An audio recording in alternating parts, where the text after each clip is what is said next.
we thought they were. We're gonna play football. Yippee! What in the wide, wide world of sports is going on here? You are listening to The Review on the OSG Sports Podcasting Network. Hello, everybody, and welcome back to another episode of The Review. It's the Online Sports Guys College Football Podcast. I almost said Fodcast for some reason. I don't know why. It's a football podcast, therefore it's a Fodcast. I see. Yes, combining the words football and podcast as we buy some time for Brother Wilkie to get his computer up and running here. And he is successful in that endeavor. Yay! Now with twice as much John. Yes. Two Johns, a Marty, and a Phil here. Do you really want twice as much, John? Well, if J-Dub shows up, then you got three times. You got three Johns. No waiting. Three Johns, no waiting. Exactly. We are here to talk about the week in college football, including week one, but we can't really begin a discussion about the week in college football without talking about the proverbial elephant in the room besides Marty saying we'll work for free. It's the Pac-2. That is the ACC, PCC, or the bicoastal, or I guess, everybody's willing, I guess, at some point. I insert dual coastline here, but we now have some California schools as members of the ACC, along with a school in Texas. Guys, your thoughts as the ACC grows out of necessity, I suppose. Start with the ACC expert. That you will. I would take note of which schools voted against this because they have their exit plan in place. And those three schools would be Clemson, Florida State, North Carolina. That's the first thing I got out of it. Second, it seems like the ACC is destroying itself to save itself. And so I think this is kind of the first step of a completely different league. And, I don't know what the long-term effects of this are. I mean, to me, SMU is a fish out of water, as is Stanford and Cal. If you're the ACC, what have you really gained? You gained a couple private schools. No, they gained money. Well, you got other than money. I mean, you gained a couple of private schools that maybe, I guess, they fit your profile. Then you get a large state university that could care less about football and more interested in protesting something in Cal Berkeley. I mean, I just don't know. I know you had to do it for survival, but what's the long-term ramifications? And especially if the three schools that voted against this have their exit plans in place, it sounds like. I was really surprised NC State flipped, though. That was the one surprise I had on all this. They got a couple phone calls pushing him a tad. I think Condoleezza Rice was one of the people that called and gave a little nudge. Yeah. But I just don't see the value. I'm going to get in trouble for this because I live with an SMU grad, but they're taking no money. No. For 9 years. Watch the stands. So if you got ESPN Plus, because that's pretty much the only place you can see them currently, watch the crowd shots. You're not going to see many of them. Oh. Nobody shows up. So I don't know what the ACC is going to gain market-wise. Now, granted, it's an extra paid thing that you'd have to do to watch it, but I don't know what kind of numbers they're going to pull locally. Well, I do know that with their agreement with ESPN, that if a school joins the league, that market has to pay premium advertising money. Right. So they've gained the Dallas-Fort Worth and the San Francisco Bay Area market, which is huge for the network, and it'll bring more money into the pockets of the ACC. What happens when the three that and two of those are core schools. If those three exit the league, What do you got then? And then I don't know what, we mentioned about SMU and giving up all that money. Cal and Stanford have a similar Yeah, agreement. they deferred, just not as long. Yeah. Right. So what are these schools getting out of it? Granted, you've got two West Coast schools with okay football programs. A fan base doesn't care. I just don't know what you're getting out of it other than just money. And I realize this is what you got to do to survive now. But then I'm looking at Oregon State and Washington State. I mean, what kind of peril are they in right now? Mountain West peril. Yeah, and if you're gonna make the move to take Stanford and Cal, why not just take Oregon State and Washington State too? Do you want Pullman and Corvallis? What do Pullman and Corvallis get you in an eyes sense, in a viewership sense? But you don't think there's back channel conversations going on with Oregon and Washington with the Big Ten saying, look, these are our little brothers. Mm-hmm. Let's consider bringing them in. And so that way it'll cut down on travel costs. Yeah, that's the big part, is like, take care of our Olympic athletes and, help us save a little bit of money for the stuff that doesn't generate revenue. And this was the interesting thing that I saw in one of the quotes discussing this, that Dallas was going to be used as a transportation hub and a location hub for non-revenue sports for the teams coming west and for SMU and the teams coming east. And so it's like SMU might be getting a lot more activity on campus, the Western schools coming to play and the Eastern schools coming, because Dallas is a transportation hub. So you bring the Western schools to Dallas, the Eastern schools don't have to travel all the way to the coast to play. And you end up with a transportation hub for all of this crossover material. It worked for the XFL, and they must be listening to the podcast, because we did say that in week 0. Mm-hmm. That's right. We did. See? Yeah, it's hard to place why they would. I'm trying to spit this out, but I think what you're going to still end up with here is the ACC melting away over time, because they're basically what the Pac-12 was over the last couple of years, and it's that extra conference. They were just smart enough to add a couple people before they lost. Mm-hmm. Now, we're gonna have to pop in the graphic here, but the American released a statement saying that, as soon as they did that announcement, that they're not looking to go west at all. So now that leaves the 2-pack over there. That leaves them Mountain West, or to try to raid and reform the Big 12 in some sort of. The American has announced that they are, well, not announced, but everybody, since their headquarters here, everybody in town's talking about they're going after Army, because what's more American than Army? Mm-hmm. Yeah, I saw that. I also saw the Oregon State's athletic director was quoted as saying they want to still try and figure out a way to keep to resuscitate the Pac-12, which I don't know how you do that when you're down to the Pac-2 Merger. Yeah. Merge with the Mountain West, and the Mountain West gives up their own corporate branding just for the sake of having a Pac-12 or whatever. No, I don't. I think the Mountain West is in the driver's seat here with those two schools. It's like, look, we get that you want to keep the Pac branding, but there's only 2 of you and there's more of us. And so, I mean, it would take an load of money that the Pac doesn't have and a relationship to sit there and it's like, yeah, we're going to surrender all of the branding that we've created so we can bring in 2 schools from the Pac, from the Tupac and be part of the Mountain West.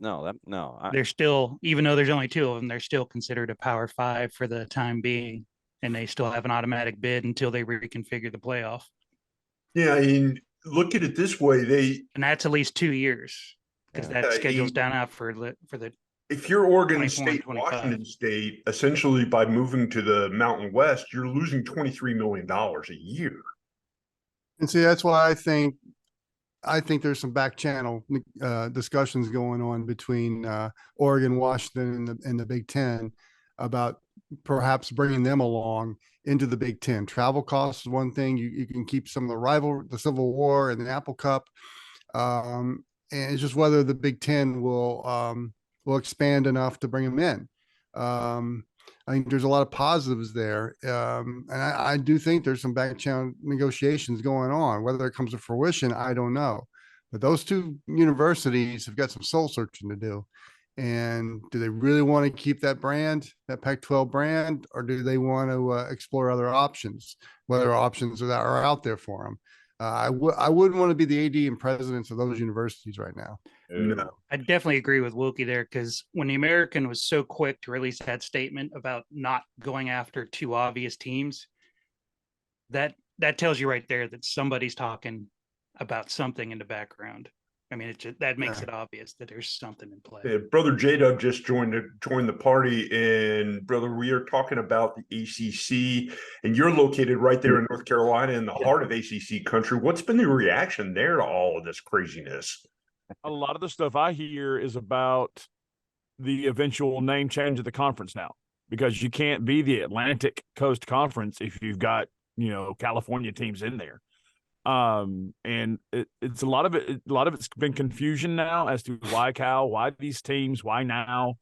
And SMU is one here's drawing some ire, like what? And there's been some funny jokes online about new ACC legends.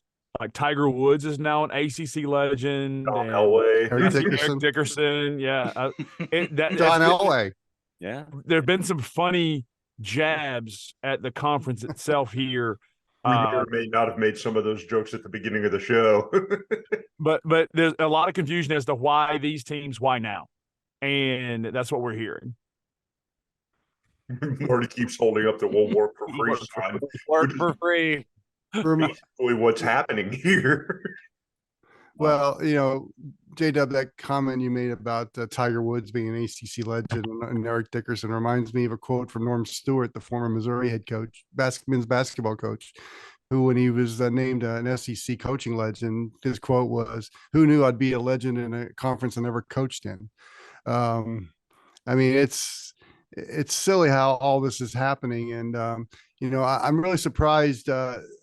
Well, not surprised about the reaction we're getting in your neck of the woods, J-Dub, with the ACC. I mean, I just think back when John Swofford was the commissioner. I don't think this would have happened under his watch.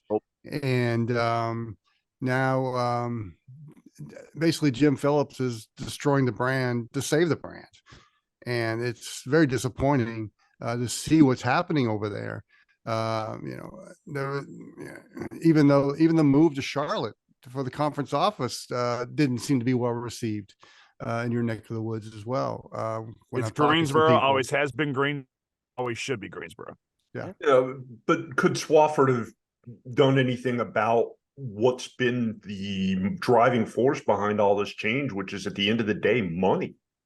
Oh, don't get me started on the commercial breaks yesterday. Okay, my thing, having a first quarter that only had 4 drives in it is silly. And I don't know if any of you watched any of the Ohio State game on CBS. First, I had to keep using Germex. I just felt dirty. It just did not feel right having those guys now. The SEC crew doing a Big Ten game. It just felt odd. And even though Gary Danielson's a Purdue guy. Oh God, you think he doesn't like Ohio State? And I mean, now fans are finding out what the SEC folks have been bitching about for decades. So many commercials and Gary now gets hated by his old conference calling those games, so he gets hated by a second conference on Saturday afternoons.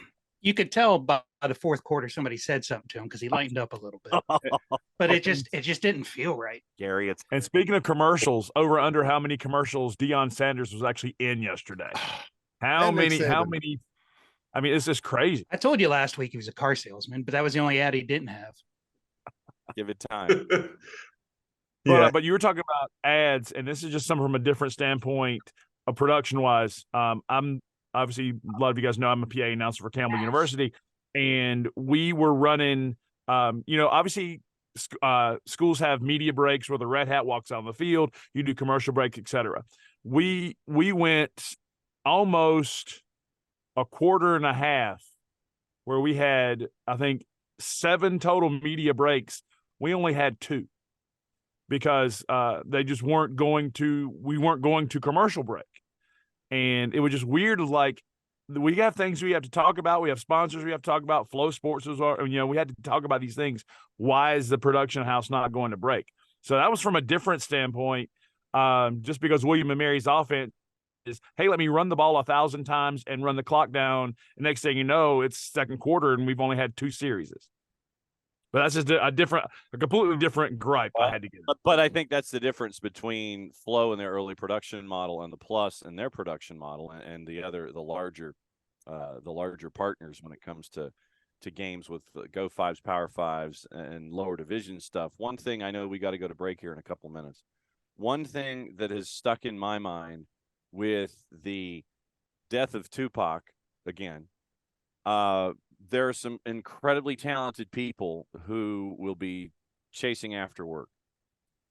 Yogi Roth, Roxy Bernstein, Lincoln Kennedy, Ashley Adamson, all of these folks, with the death of that network coming in short order, unless they are assimilated into other Western content, they're going to be out. They're going to be out on the. They're going to be out in the classified ads, and it.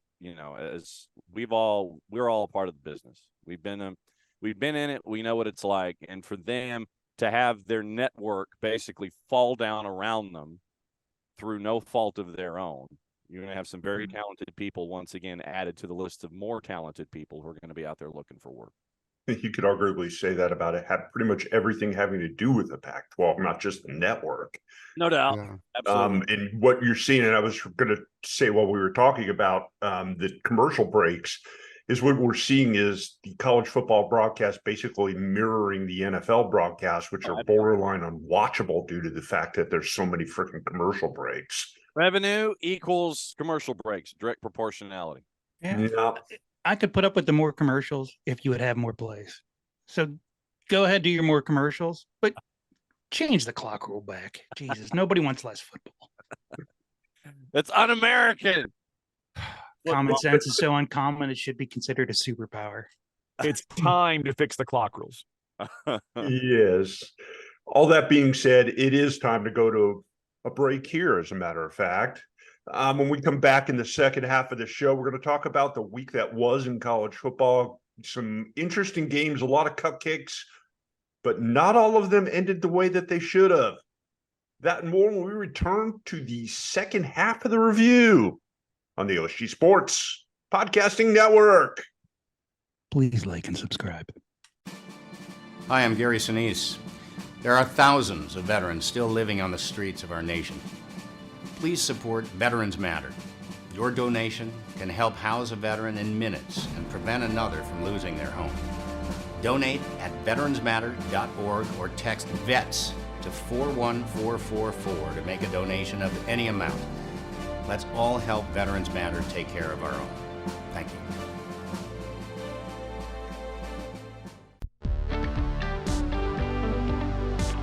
If you've been hurt in a car wreck, contact my friend Steve Apolinski of Apolinski & Associates. He's been representing individuals for over 30 years throughout Georgia and Alabama.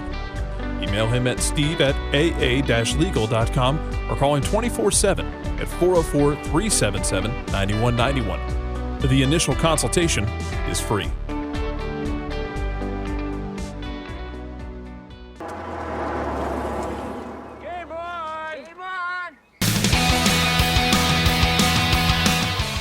Thanks for sticking around, folks. You have made it to the second half of the show where we're going to talk a little bit about the college football games, because week one has come, and while it hasn't totally gone yet, as we record this on a Sunday morning, it's almost over, and that's good enough for us to talk about what largely amounted to Cupcake Week, with a few exceptions, probably the biggest being what we were just talking about before we started recording here, and that's the Texas State Baylor game. Who had that one on their bingo card? Anybody? Not it. Oh, not it. I didn't even know they were playing. Neither did I. You're in Texas. How do you not know that? Exactly. It was on ESPN plus. San Marcos v. Waco. I mean, Marty's got higher priorities. Brought to you by Shipley's Donuts. Yes. Marty is focused on Sherwood Blunt, making sure that SMU doesn't have to worry about being paid for 9 years when it comes. Now they just got to get some people to go to the games. Yes, exactly. Sherwood. A co-educational institution of higher learning in Dallas, Texas, in Dallas-Fort Worth area. Yes, absolutely. I don't know if this was necessarily Texas State's first time beating. First over. Yeah, it was first over a Power 5. Yeah, or Power 5. Yeah. Mm-hmm. Because I'm trying to find the score here, and for some reason it's not coming up. I think the ESPN score page was scared to print it. They blocked it. Everybody from Texas is putting that money up to sit there and say, no, we can't have this score posted. 42-31, I think.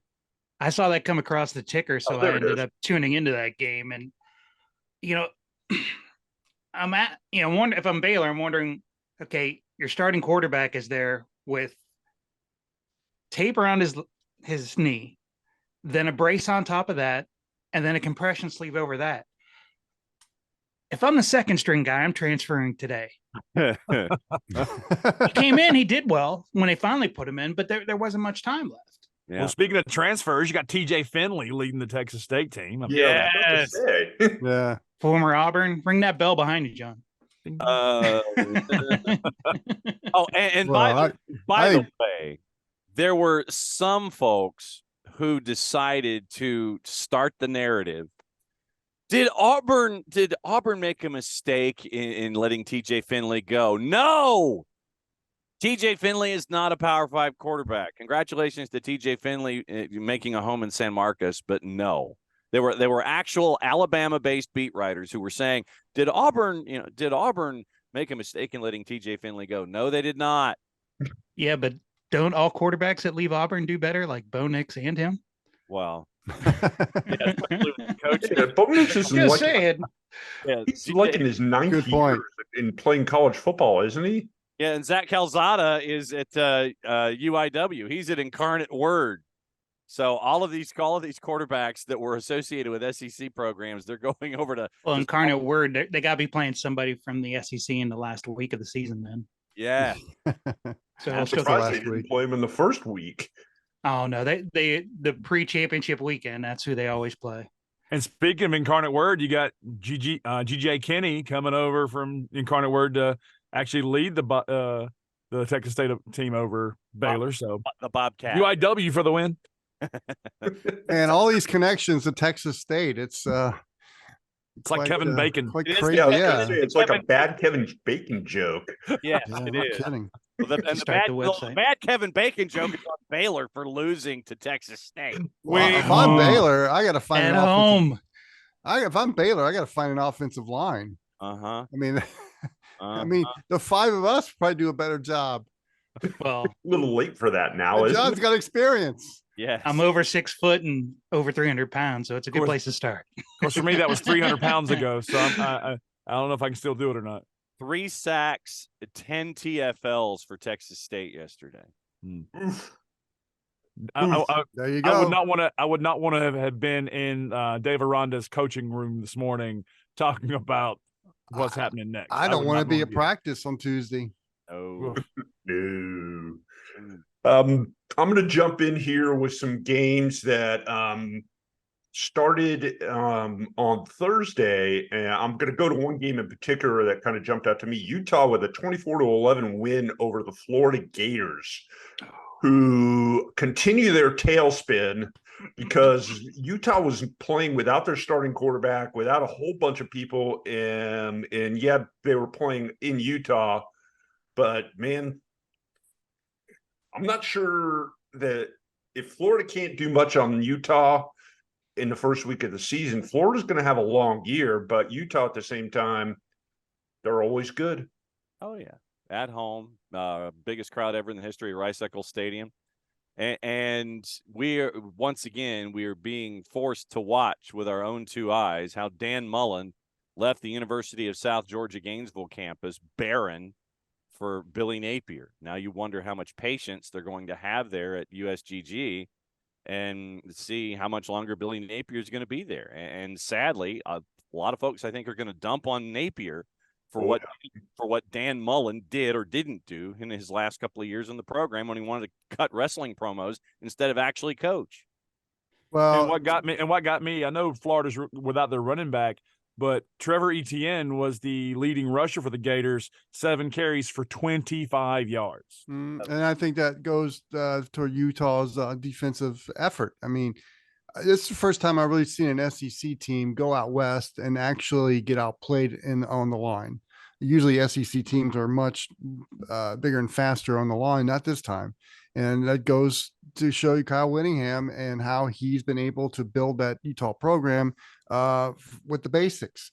And I think I really loved watching that Utah team. I think they can, I don't know if they'll make the playoff, but they may be that team out of the Pac-12, and they're in the Pac-12's final season. And that's what we're going to brand it, the Pac-12 conference, the final season.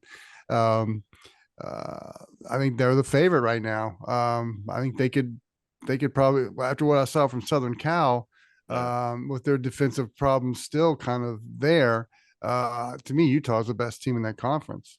And by the way, get-in price right now for the final Pac-12 championship game in Las Vegas is still $35. Of course.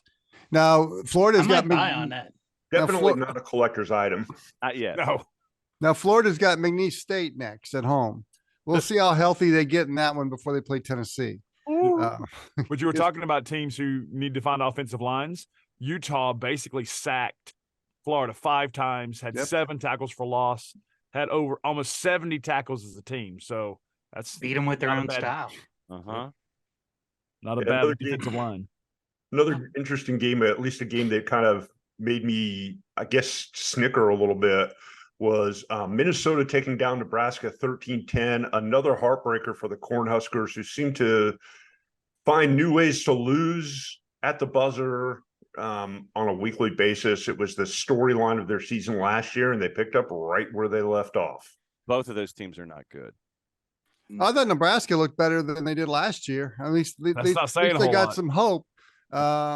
I liked how they came out with some fire and some fury, but yeah, there's still a lot of work to be done by Matt Rule, but I think there's some hope now for Nebraska fans. Well, no hope next week, because they're running into a buzzsaw at Colorado. So, oh boy. Well, they might give a little better defensive effort than a Big 12 team. Yeah, it might be. Even when they went to the playoffs, they were still giving up 30, 40 points a game. Yep. Yeah. Want to talk about some Friday action here. Georgia Tech gets up big on Louisville at the Kickoff Classic here in our hometown of Atlanta. And then they up 28-13 at the half. They end up losing 39-34 because the wheels literally fell off of the bus in the second half of the game. And I kind of like the effort by Georgia Tech in the first half. Obviously it fell off in the second half, but to me, when I was watching this game, it was 2 mediocre teams from the ACC. I know Louisville fans are happy of the outcome and think that things are turning around with Jeff Brom. But again, I think it's just 2 mediocre ACC teams that at the best will win 5 or 6 games. But you look at the box score, something happened to Louisville in the second quarter because Georgia Tech put up 28 points, but had 6 points total over the other 3 quarters. So, I mean, I think the score is closer than the game really was. Halftime adjustment. We'll skip through some of the other games on Friday and jump into Saturday's action. Don't really need to say too much about this. The number 1 Georgia Bulldogs, an easy win 48-7 over UT Martin in a game that probably will be remembered more for the fact that the Georgia fans were whining and complaining because they only won 48-7. I don't know. I think. Go ahead, Jada. I think Beck looked like a quarterback, deer in the headlights yesterday. It's like his first game in, I think, 13 years wasn't quarterback. So, but I think he started slow, but yeah, I think at the end of the game, it's still a cupcake win, but Beck needs to prepare himself a little bit better next time. And I think that with a lot of these large margin victories that we saw, it's unwatchable television. I mean, you have these teams who are putting up these large numbers. I mean, Georgia's got stuff that Georgia's going to work on. And if you as a Georgia Bulldog fan, a positive, don't understand that it ain't about you putting up the numbers that Oregon did on Portland State, Georgia's got other stuff that they're working on. That's what these games are for them. This is controlled It's a scrimmage. glorified preseason game. Yeah. And I mean, so Georgia puts up 48 on UT Martin. Michigan was toying with East Carolina. They scored all their points in the first 3 quarters and only put up 30. Alabama, 2 touchdowns a quarter. They put 56 on Middle Tennessee. USC put up 66 on Nevada. Penn State had no problems with West Virginia. Washington, after a slow start, had 28 in the second quarter. They put 56 on Boise. Texas put 37 on Rice. Notre Dame, the first time they've ever hosted an HBCU, put 56 on Tennessee State. Oregon had 50 at the half on our friends at Go Vicks before they put up 81-7. K-State 45 against SEMO and 73 for Oklahoma State against Arkansas State. Ole Miss put up 73 on Mercer. Texas A&M, the quitter, actually found some offense for a change, but it was against the Lobos of New Mexico, putting up 52 there. All of these numbers make it unwatchable television, and you look at a team like Georgia, and I'm saying this as an ACC guy, they're working on stuff where all the others are just, hey, we can do this. Look what we can do. We can put up 83 points. Yay. It's unwatchable. Unwatchable, absolutely, across the board. It's not even factoring the production values. A game that was entirely watchable, and I don't know if all of you guys got to see it. I know J-Dub, Marty, and I had been texting through most of the game, and that was the debut of primetime Colorado. Such a gracious coach. He coming.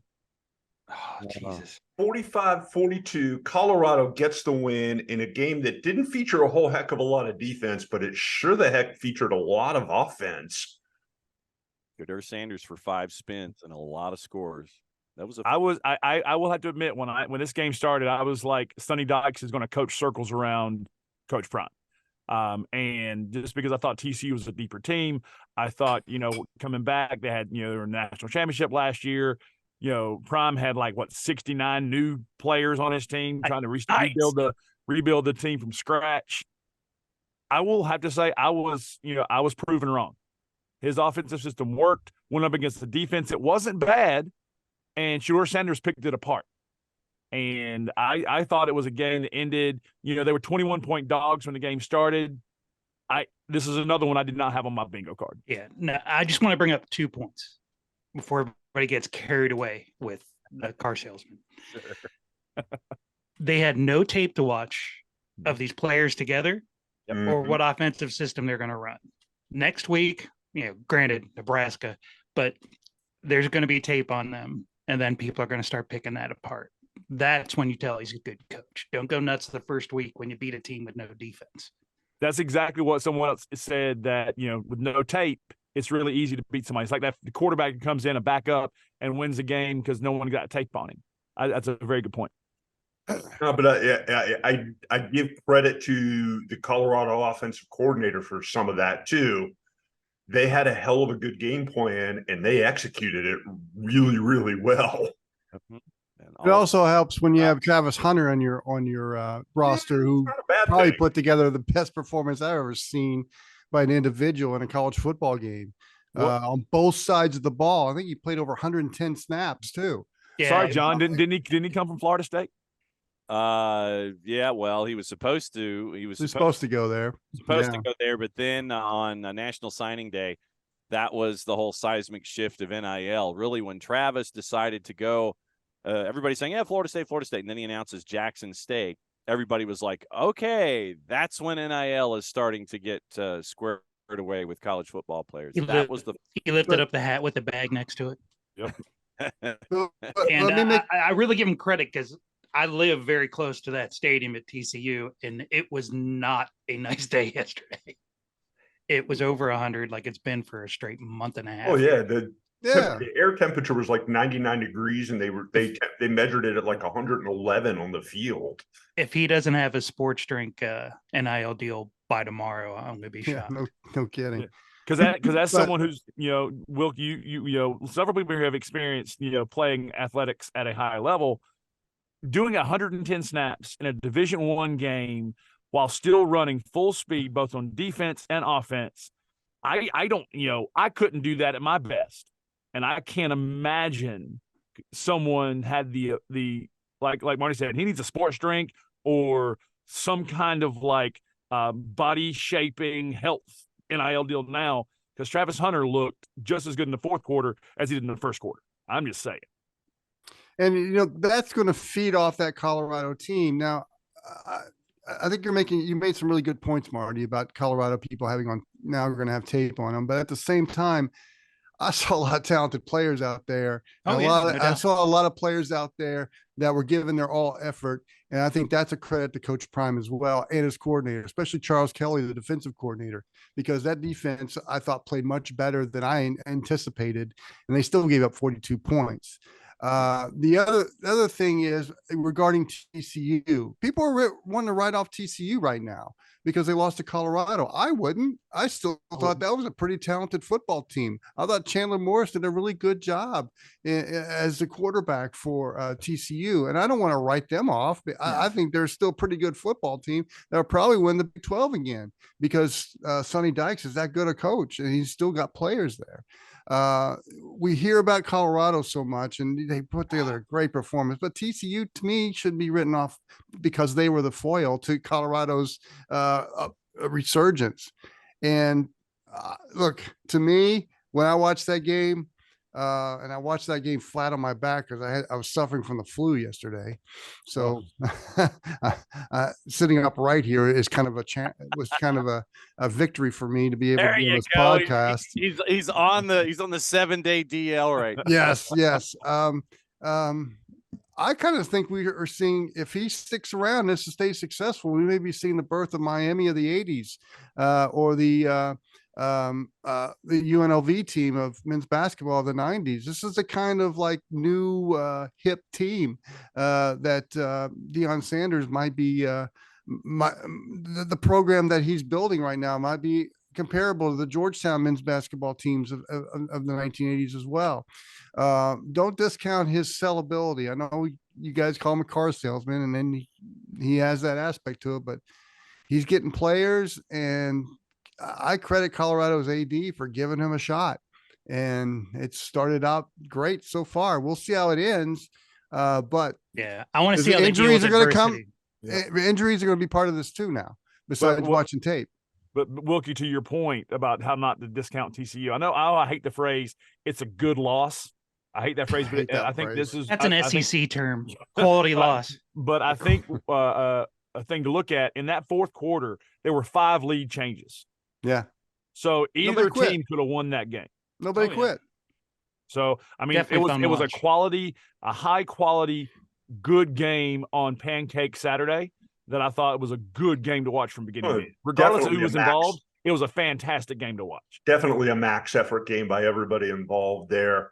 I want to talk about another upset game, one that probably not too many people had on their bingo card either, and that's Wyoming taking down Texas Tech in 2 overtimes. Nope, didn't have that one either. Nope. What time did that game finish? That's a good question. About 10 minutes before we started taping the show. Why did Texas Tech go to Laramie? That's a good question, but here we are. And Wyoming's 1-0, and Texas Tech is 0-1 after this. The same Texas Tech team that has been told they must take care of business when they play Texas this year. That's not off to a good start. But there were 4 touchdowns scored in overtime in that game. How many were scored in regulation? 1, 2, 3, 4. See, they just need to have a shortened clock. Fix the clock rules. Yes, exactly. Go back to the clock rules and get it done. You can still have all the commercials you want. Just give us more football. You can hold us hostage. It's okay. But think about it. 27,000 people came out to Laramie to watch that game too. So wanted that a note to miss work. The rest of the state was empty. Yes, everybody congregated. That is absolutely true. Yeah, a little bit of a surprise here too. Illinois does get the win over Toledo, but it was a buzzer beater. Illinois Holy 30, Toledo. Toledo 28. Yeah, I Don't mean, leave out the battle of the Miamis. yeah. Yep. Oh, the I Confusion Bowl. I mean, Probably shouldn't have run your mouth a little bit too no, much before you that should game. not. No, the quarterback for Miami of Ohio was asked where the real Miami was, Yep. and he mentioned the location of their campus, and they put up this many points. Yep. Granted, they do have the best Halloween party in all the land since back when I was in college. Oh, But And we can't forget about the Duke's Mayo Classic. oh Who's the real Carolina? God. oh, I'm still kind of sick from seeing those guys competing, eating mayonnaise before Yep. that game. That's just gross. Not as Yeah, bad as they're college about- game day showing people eating Oreos off their foreheads. There are a few things more gross than watching grown men slathered in mayonnaise on a 95-degree day Whoa, in Carolina. Whoa. Brought to you by Charmin. Exactly. Will work for free. God. Yeah, that's a vision I'm not going to get out of my head the rest of the day. No. But I will say this before we go any further. I have to get it out for everybody. It was really surreal and not good, but I'm happy for him being successful. As a Wake Forest guy, it was really, really, really hard to see Sam Hartman in the blue and gold from Notre Dame. Yeah. It was Tennessee really hard. State. Calm down. But it was really hard to see Hartman in those colors. I bet. College football in the free agency era. That's Guys, before we wrap things up here on the show, I want to look ahead a little bit to the week upcoming. Oh. Not a whole lot of really good matchups there either. As we kind of ease into the season, we talked a little bit about Nebraska and Colorado, which is a little bit intriguing. But outside of that, Indiana State and Indiana Friday night. Youngstown State and Ohio State. I think the Rams take the Buckeyes. Oh, there you go. You got the Cyhawk game, Iowa State. Take the under. yeah, definitely take the under. Hey, they there. scored touchdowns. I think the only game featuring two ranked teams, and I don't know how Tulane is actually ranked, but yet here we are. Ole Miss traveling. They look to good play yesterday. the Green Wave. 22 and 24. It's a 3:30. After going to the Cotton Bowl last year, I'm a big Green Wave fan. Mhm. And they kept Willie Fritz, which was also part of the deal too. I mean, a lot of folks were courting him after that win, and he stayed. I mean, you've got, and I'm literally, I admit that I'm scanning. You've got the boss is actually heading out to Berkeley for Auburn and Cal, 10:30 kick on Saturday night. Stanford's going to get killed by USC. You've got Your other marquee matchup of the week For the is second time. the biggest matchup of the week. Texas travels to Tuscaloosa to take on Alabama. Texas is going to lose by 30 points. Yeah, I thought you were going to talk about UConn and Georgia State for a second. No, but it is a chance for the Georgia State faithful to see the return of Jim Mora Jr. Yes, that is absolutely true. UAB and Georgia Southern. Trent Dilfer gets his second game. I will be in attendance for that game. SMU is at Oklahoma, 6:00 start in Norman. Go P is going to go P in Knoxville. So it's Austin, the Governors and Tennessee. That one. Guys, that's not fair. No, it's not. Like we talked about. We talked about this. They're going to change their. They're going to put a lamb on their logo since they're the sacrificial lamb for everybody lately. No, that's the Alabama formula. They have like the cupcakes and they play. So yeah, don't blame Tennessee for doing what Alabama's been doing for years. And then you've also got the Quitter and the University of Coral Gables is a 3:30 game at Hard Rock. It's in Lubbock, yeah.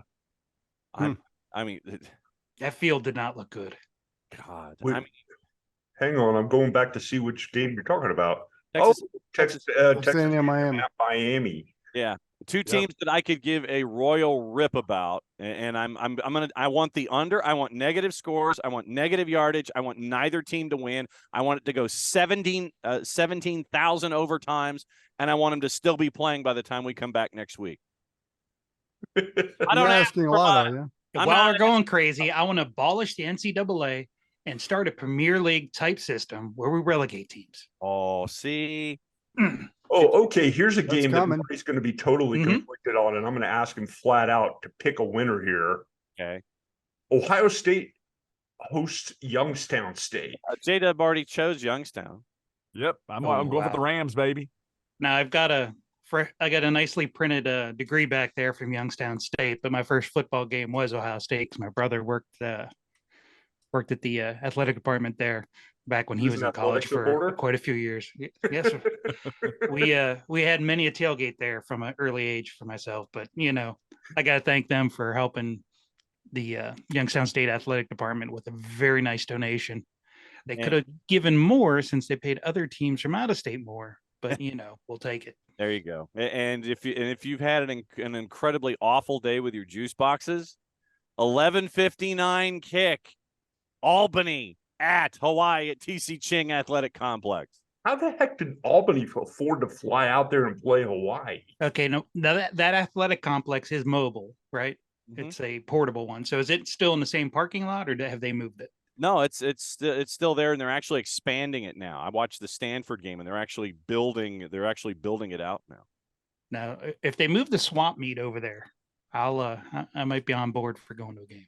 Yeah, but no. So yeah, if you've had a really bad day leading up to 11:59, you can try to make it all back with Albany and the Great Danes and the Rainbow Warriors. The game I'm watching next Saturday is Kansas, Illinois. Just saying. Oh. It's a good game. My Jayhawks going to take them down. Look at you busting out your busting it out as he always does. He's gonna, and initially I thought you The were battle for the incredibly average. well, but Yep. I initially thought he was wearing his Campbell Camel shirt for those watching on the video version, but no, he's busting out his Jayhawk. Okay, Rock. yes. Now, is the baseball bats behind the hawk there? Is that what they're going to do to him, or? That's what I'm hoping. Take Oh, him. gosh. I think it's going to be a Well, beatdown. My Missouri State Bears gave KU a run for about 5 minutes.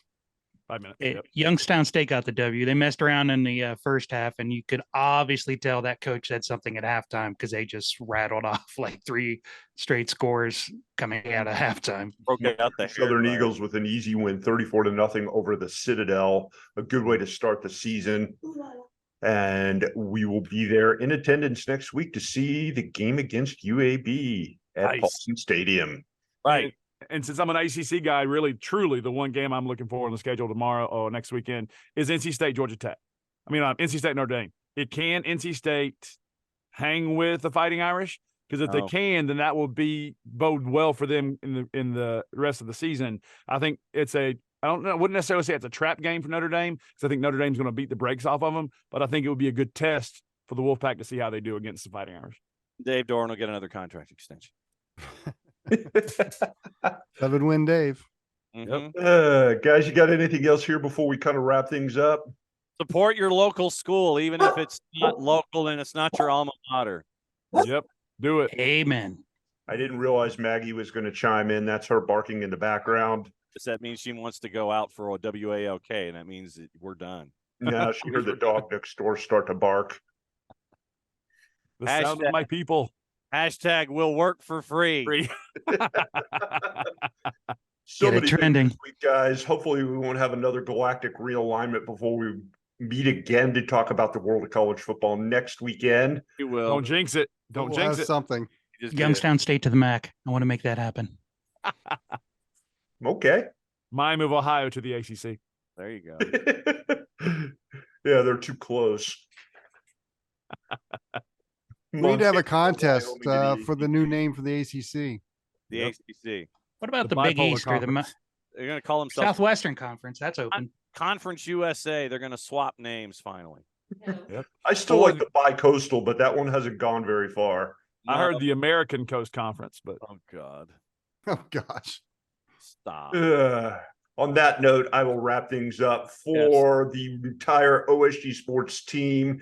Thanks for tuning in, everybody. We will catch you again next week. Bye. Please like and subscribe.